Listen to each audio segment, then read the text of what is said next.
Hello everyone, my name is Fan Chen Bao. Today I'm going to talk about the natural language API support from Google Cloud.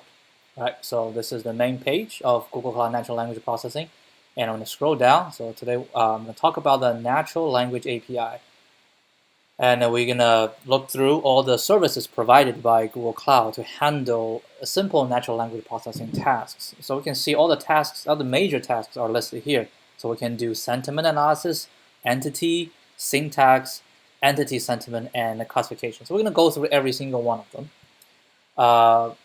Let's take a look at the first one. But before going into like details of how each one is, I want to just kind of also talk about how we're going to call these functions, call these APIs, right? So these are the different ways that Google offers to call these APIs. So the most, I would say, simplest way to do is called a protocol, which just means we're gonna do a bare bone API call. So we use curl from command line, and then we just add a bunch of these metadata. So we're gonna call at the endpoint at this, right? Analyze sentiment endpoint, and then this one will return the sentiment analysis. Now this is definitely one way to go. However, the downside of doing this is we cannot scale this into like an actual app, right? It's impossible to do an actual app. Like every time you user does something and we do this curl call, right? I mean, on the mobile app, there's not even a curl call. So the real application, the way that we might want to use these natural language processing APIs is to have something running in the backend, right? In the backend that can run these functions for us. So imagine we have a mobile app or a web app with a user interface, and user press a button, click a link, and then after that we want to run these, say, sentiment analysis. And then we need to send this command from the front end to the back end so the back end can run it for us. Therefore, we need to go with one of these languages, which are commonly used to write backend functions. Now, also we don't want to write a backend from scratch, right? To write a server and handle server, it's too much trouble. So nowadays, a very simple way to prototyping is to write serverless backend function, right? And in Google Cloud, the serverless backend function is called Cloud Function. So this is what we're going for. We're going to use one of these languages to write a Cloud Function. So once we deploy it, it can be a serverless backend. So we can call those functions to handle these natural language processing for us. And the one that I'm choosing is going to be Node.js. And for the Cloud Function, what I'm going to do is I'm going to go inside here. So this is a Firebase, right? Firebase project. So this is where the serverless backend function will live. So all of them will live inside something called functions. And the reason I use Firebase is because this is a very well-contained environment to do a lot of prototyping. And it also allows you to run some local emulator so that you can test your function locally before you even deploy it into the actual project. So that's just the background of how we're going to do it. So we're going to write the functions, the serverless function, and I'm going to call those serverless function to call the natural language API for us. So let's look at the function themselves. So this is the function to call analyze sentiment, and it's an analyze sentiment string. So basically, this one will grab a string, right, coming from the serverless function call, and then we're going to put the string inside this document object and pass it into something called client.analyze sentiment function. And then this function will give us a result, and then we will parse the result and then return the sentiment score and the magnitude score. All right, now this is the time. Let's go back to documentation. So what is a sentiment score? What is the magnitude? All right, back to the documentation. So a sentiment score tells you the writer's attitude as positive, negative, or neutral. All right, and the magnitude, it didn't really say, but we can go into here to take a deeper look at what magnitude does.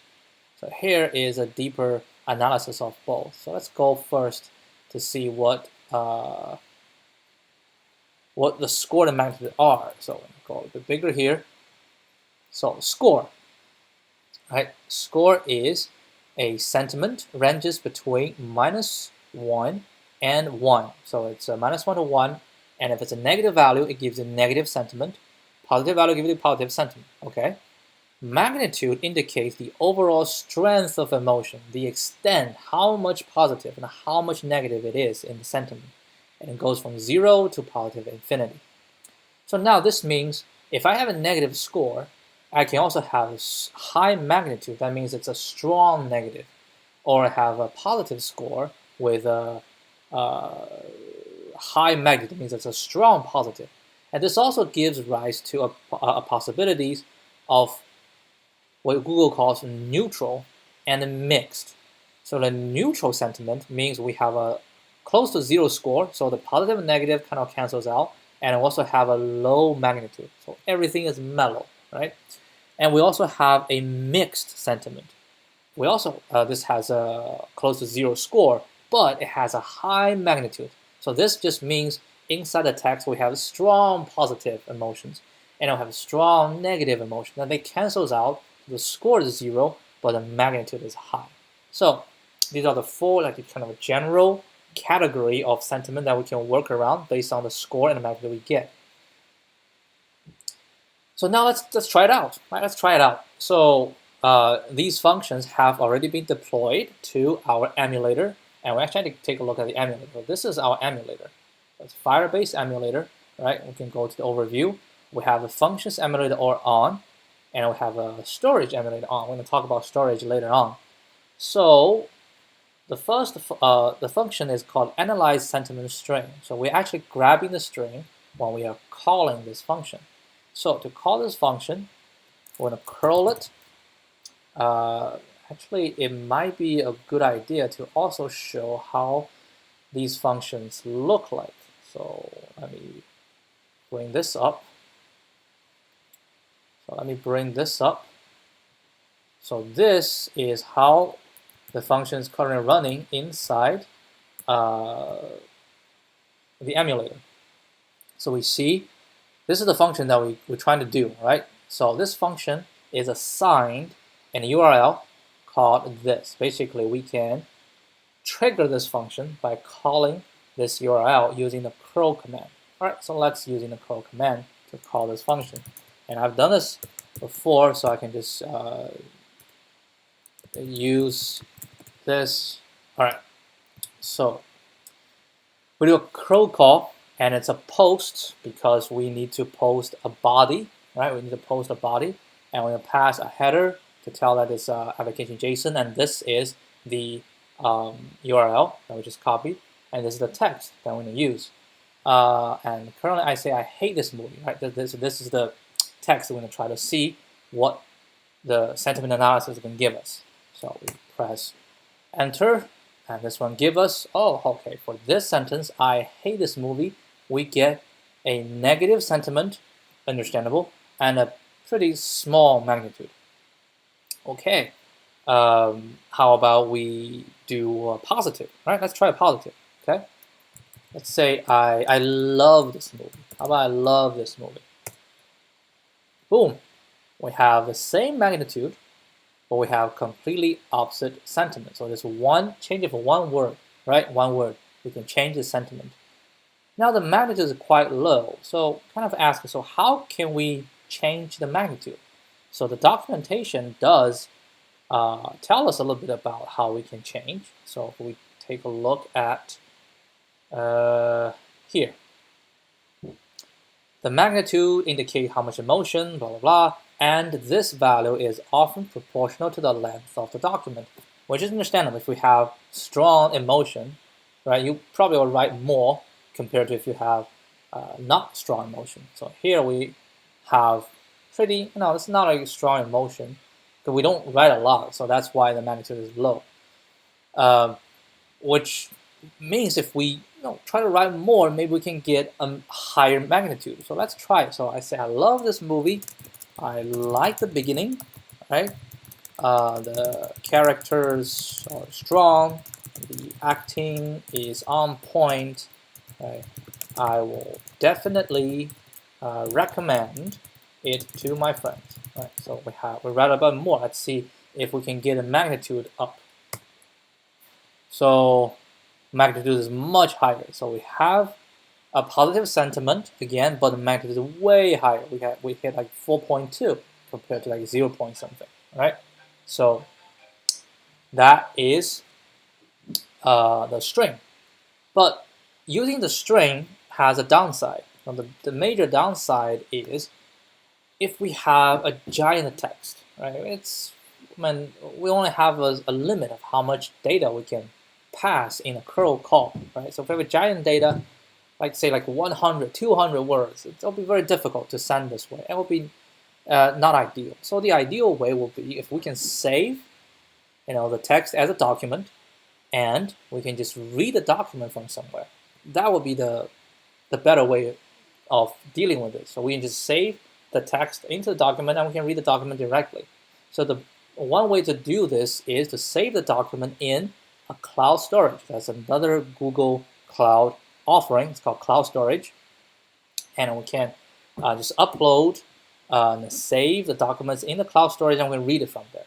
So we actually have some document already. So we can take a look at the storage emulator. So these are the documents we have. So within the sentiment folder, we have these movie reviews. Basically, we have a mixed, negative, neutral, and positive movie reviews. And to read the document, we need to go to the second function, which is called Analyze Sentiment Document. So this is similar to the first one, but the difference is we'll grab a file name, right? And then we'll read the file from the storage to obtain the text, and then we'll do everything else. It's the same. So let's try this. I will clear out. Let's curl maybe HTTP. So we're not going to do classification yet. We're going to do sentiment. Let's say a mixed feeling. And also the function name is going to be analyze sentiment, right? So we're going to do here analyze sentiment, all right? Gives us a 0 sentiment because it's mixed feeling and a strong magnitude, right? So that's as we expected.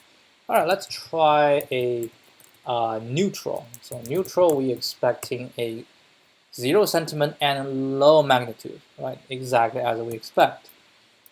Let's also try a negative. Let's see what negative does. Negative give us a negative sentiment and a pretty strong magnitude. So it's a strong negative. And finally, let's try a positive, right? Positive. Oh, we have an issue here. Positive, we have a 0 sentiment. That means it's so like based on this sentiment and magnitude, this will conclude as a mixed feeling. But it's a positive review. So what happened? All right, let's take a look at a positive. Kind of analyze what happens here. All right, let me get it bigger. All right, let's just read a few paragraphs to see what's happening. One of the other reviewers has mentioned that after watching the first episode, you will be hooked. They are right, as this is exactly what happened with me. All right, so this paragraph, when we read it, we know it's a positive review. However, what is lacking is the landmarks. Now, the specific word that usually happens in a positive review, like, enjoy, love, like these positive words, we don't see them here, right? We don't see them here. So, we kind of already understand why it will be difficult to sentiment analyze this one. Let's look at the second paragraph. The first thing that struck me about the show was its brutality and influencing and violence. Was setting right from the probably get-go. Trust me, this is not a show for the faint-hearted or timid. The show pulls no punches with regard to drugs or violence. It's hardcore, blah blah. So, okay, now we kind of know the problem is. So the author definitely likes the show. It's a positive review, but the author likes it because of its brutality, of its violence. Right? So he likes the negative aspects. Right? And think about like the negative things that's displayed in the show. So by analyzing the text directly, what the algorithm sees is brutality, violence. In fact, let's Control F on violence. Violence appears 4 times. Such a strong negative word appears 4 times inside this review.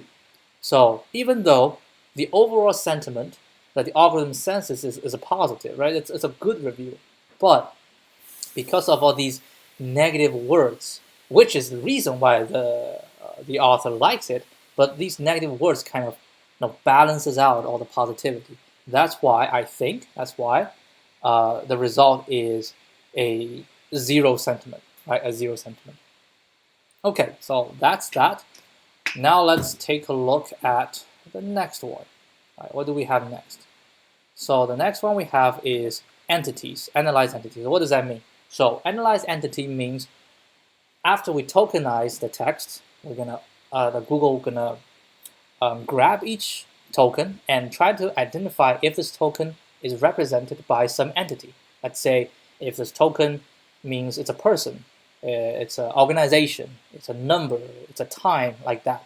So by using the entity analysis, we can parse a text to know what type of entities is inside.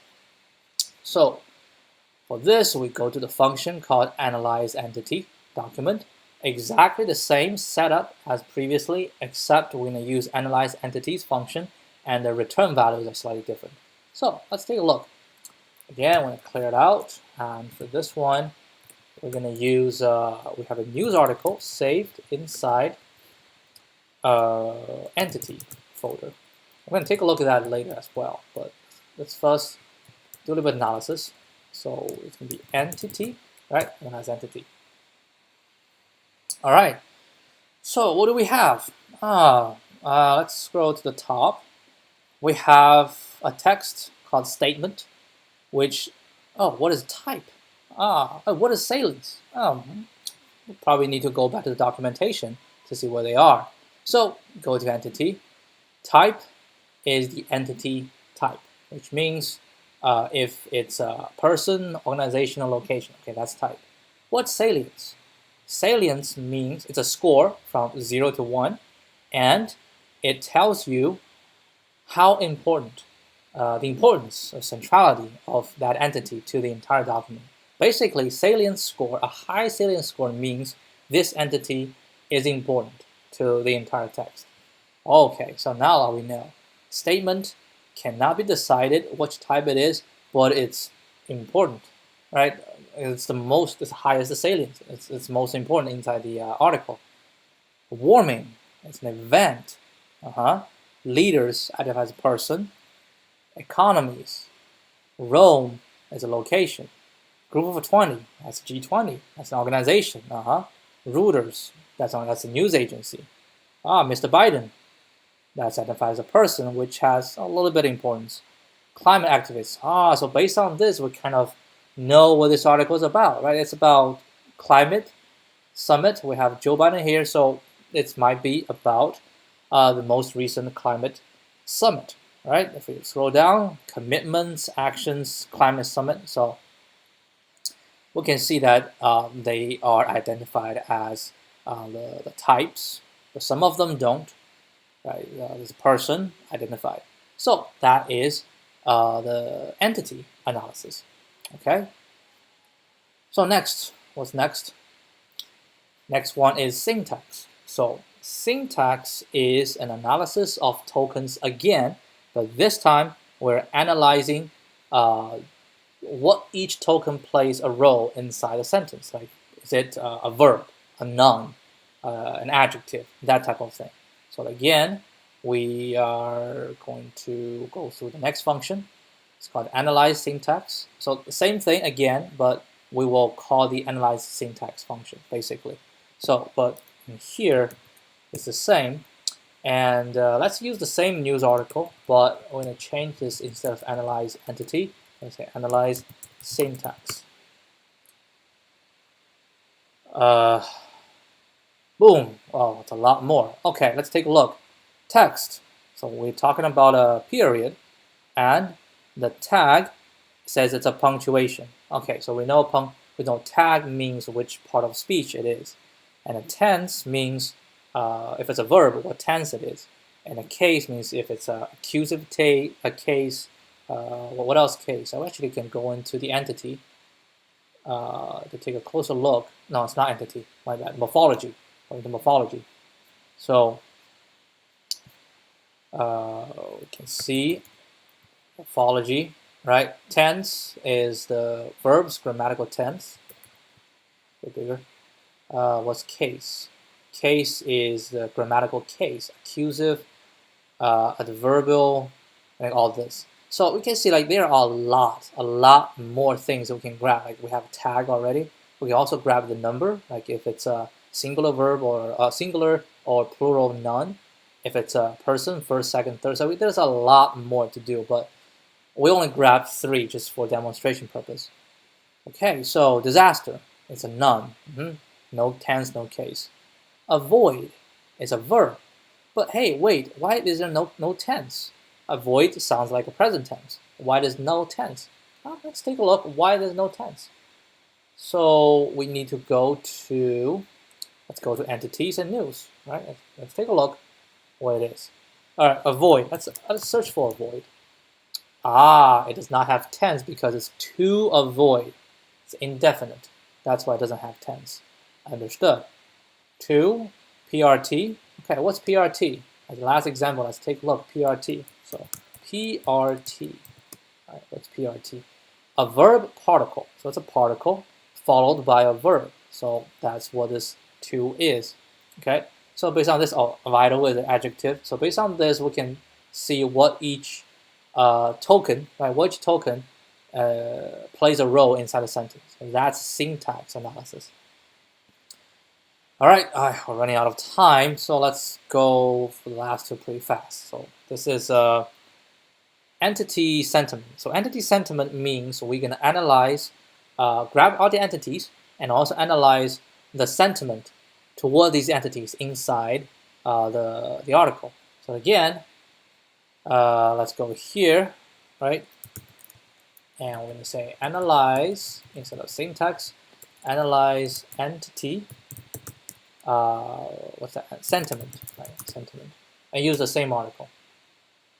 And this one will give us the entities, scientists, the person, emissions, is nothing, location, a home is location, and in addition to the entities, we also have a score. It's the same as the sentiment score and the magnitude. And we scroll up, we can see, Joe Biden, Mr. Biden is a person and has a negative sentiment inside this article with like 1.2 magnitude. So right, this is entity sentiment analysis. All right, finally, last one. Classify content. So that's just the good old classification. So we can provide a content, and Google will classify what type of content it is. And we can look at here all the content categories. So we can see there are a lot of categories. And it's also finely grained. Like we can see, look at the arts and entertainment, right? We have further categories, comics. And within comics, we have anime, cartoon, or regular comics, right? So it happens for everything. Beauty and fitness, we have a further differentiation. So it can give us a lot of categories, very well-defined categories. So again, let's take a look. For categories, we actually have some text for category, science, sports, and tech. Let's see if Google can analyze them. So for curl again, but now this is going to be classify. So we're going to classify content. Again, this is one of the functions, but I'm not showing it because it's basically the same way of writing the functions. So this one is going to be classify. And let's try science first. And it's classified as earth science with pretty strong confidence. Okay, that's good. And we have sports. Let's do sports. Classified as sports, team sports, and soccer. Yeah, the sports I got is from European Soccer News. That's understandable. And the last one is tech. All right, good. Computers and electronics. Now let's branch out. Let's try a few more. Let's try the news article, right? So we have entity slash news. Identifies the news of politics exactly. How about our movie reviews, right? Or sentiment. Let's do positive. That's what we get. Arts and entertainment. Didn't really see its news. How about the last one? Let's go negative. Oh, the negative, we have two categories. We have arts, entertainment, movies, and we have adult. Why do we have adult? All right, let's take a look into sentiment, negative. So negative, blah, blah, blah. And, oh, probably that's the reason we have erotic. Maybe that is the reason why it's labeled as adult. All right, so that's all the functions, all the major functions offered by the by the Google Cloud Natural Language API. And one more thing I want to mention is, although right now all the tests happens locally, you can see I'm calling the local host, right? But it's very simple to upload all the functions to Cloud Function. And I can see I've already uploaded. If we go into the functions, and you can see that all these functions are now living inside the project. And they do not have localhost. They are hosted by Firebase. So these are real URL that can be called anywhere in the world. So that's the benefit of testing the prototyping in Firebase, because once you're ready, you have really ready to go serverless backend. Okay, that's it for the presentation. Hopefully you guys enjoy. Adios.